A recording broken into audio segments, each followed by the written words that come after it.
Okay. Hi, Kimberlee. How are you? I'm great. Douglas, how are you? Doing fine. Thank you. Thank you for coming on the show. I appreciate it. Thank you for having me. I like your earrings, by the way. They're very cool. Thank you. My niece told me right before I got on, she said, You got to give me a pair of those. Yeah, they're neat. What is that? The sun The sun and the and the moon and moon. a Okay. star. Oh, okay. hmm Yeah, very cool. Are they not too heavy? No, they are not, but I wouldn't spend 8 hours in them. They're the kind that you wear for a couple hours, but not a full day. Let's see. You are an author, and you've got a book out called "White Woman, Please Come Home." Yeah. Yep. Yep. Okay.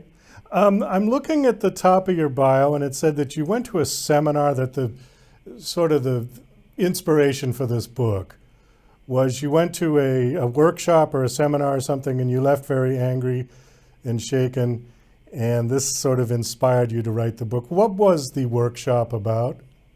Sure. It was a workshop designed to create a space for Black women, specifically and white women, to come together to heal, connect, and to specifically, the catalyst for this was that last activity that we did in the day. It was a full day workshop.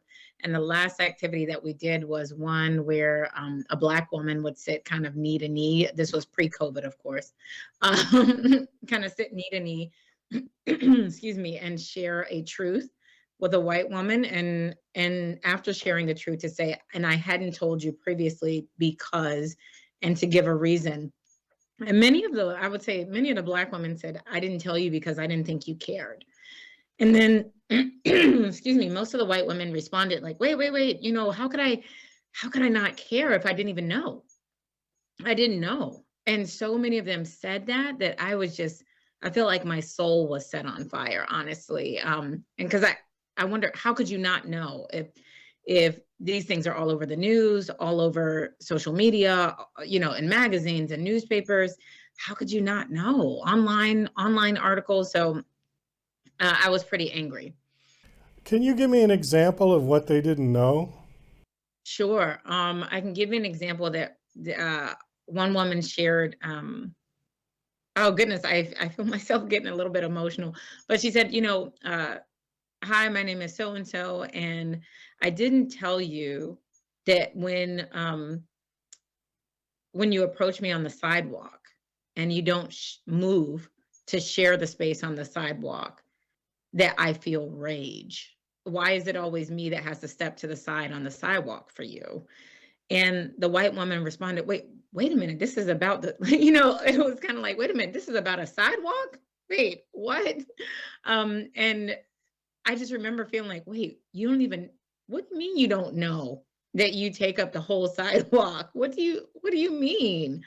And so that's an example of something so simple that somebody shared. And they said, I've never told you this because um, I honestly didn't think you cared. And then the white woman responded, well, I didn't even know that this was about space on the sidewalk. I mean, we've all had that encounter where you're walking one way and somebody's coming the other way, and you do that Mhm. little dance, like Yes, it's like it's a dance. like trying to get, because one goes, you go the same way and all this. But I didn't realize that there was any sort of a racial connotation to that. I mean, And that's do you take and it that way? yeah, well, see, and that's the golden nugget there, the hidden, I would say hidden golden nugget, because for people of color, for Black people specifically, it is a racialized experience because, right, there were laws in place, right, or codes in place that said Black people ought to yield the way on the sidewalk to a family or a person who identifies as white. So it's something that we think about, but white people don't have to think about. So for us, when you're coming, and like you said, we do this dance. And so a lot of times people will do that dance and yield the way, right? But sometimes that does not happen. And most of the time, if the Black person was raised in this country and was raised in a family of color, they will receive that or experience that as a racialized experience, right? Because of the historical connotation that it has. I mean, I Okay. remember being taught as a child to yield the way on the sidewalk to white people. You were actually taught that as a I child? was taught that. I was taught that as a young child. That that's just something we are expected to do. Wow. Okay. Hmm. Well, I know And these. that's a carry on, right? That's a carry. I would say that that's Yeah, carried on or passed down from Jim Crow. right. I know the history of the Jim Crow Hmm. law with that. Okay. Yeah. And I don't want to get into all the historical injustices. We know what they are. Can you give me another example? Just give me one more and then we'll move Yeah. on. Yeah. There was another person that said, that shared, dear white woman, I didn't tell you that everyone in my family graduated from college already. And I didn't tell you because I knew you assumed otherwise. And and the white woman said something like, what? I didn't assume anything about your family. I don't even know your family, and the person was able to respond, but I know you assumed this because your facial expression or your behavior or your posture came across as surprised when I told you that my entire family has been and graduated from college. We are a college educated family. Um, and that was, and again, that was an opportunity for the white woman to share a response to that truth. And it was like, wait, when did I act shocked? But it's seeing yourself as a part of the collective. She didn't actually mean I've told you that before and you acted shocked. She's someone who looks like you, acted shocked when I shared that my entire family is. I'm not the first person in my family to go to college and to graduate with a degree. It's unfortunate and I think disappointing for me that people are still judging one individual Hmm. by a racial group. Hmm. I think Hmm.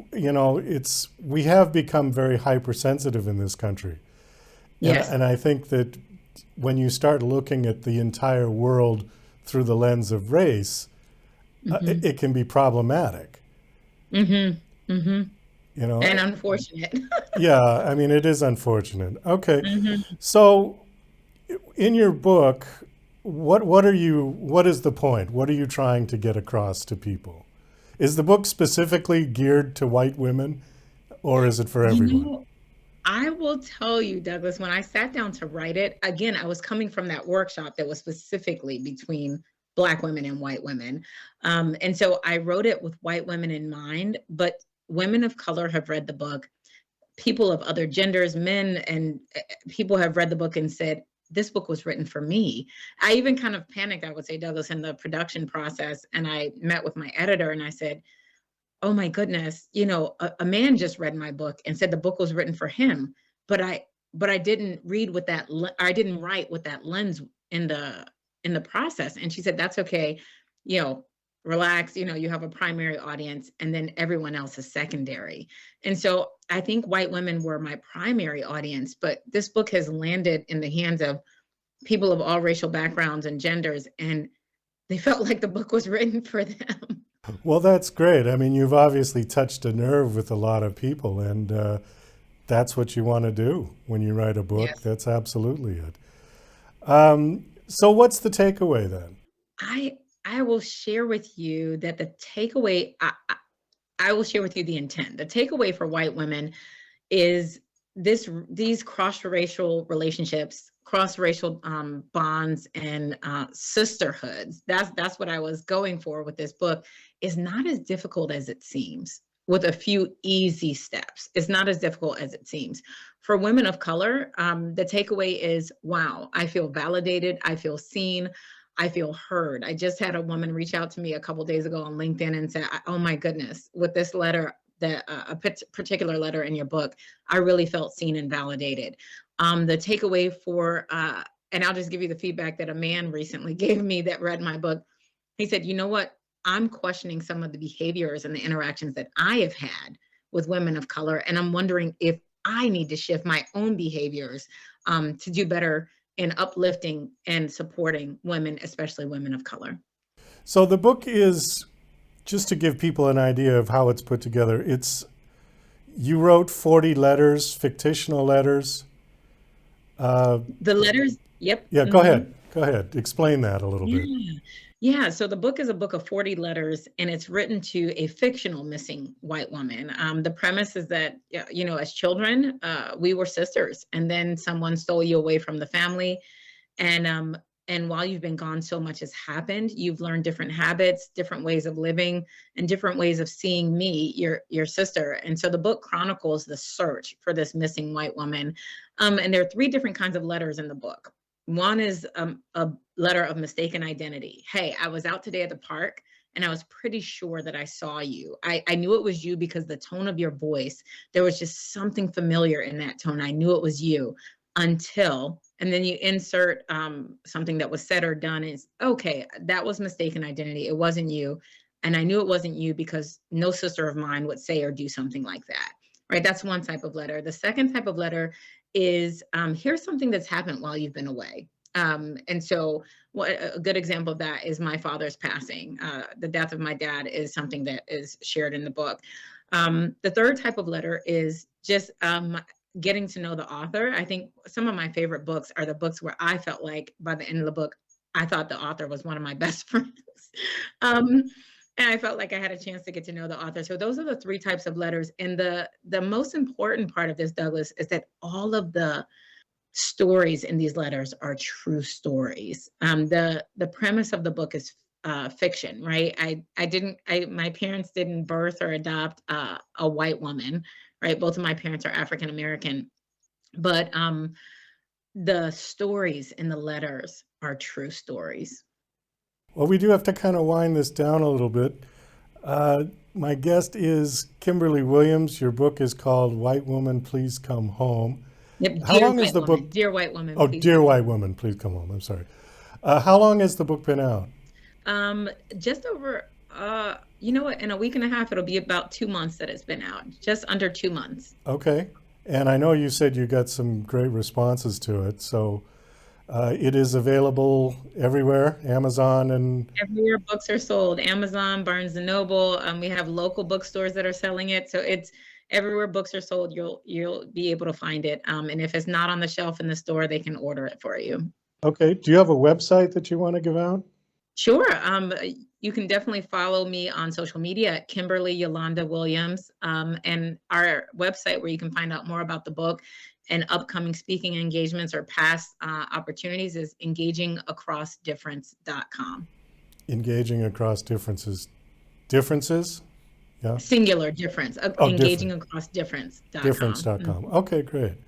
All right. Well, thanks so much for coming on this show. It was nice meeting you. This was a nice conversation.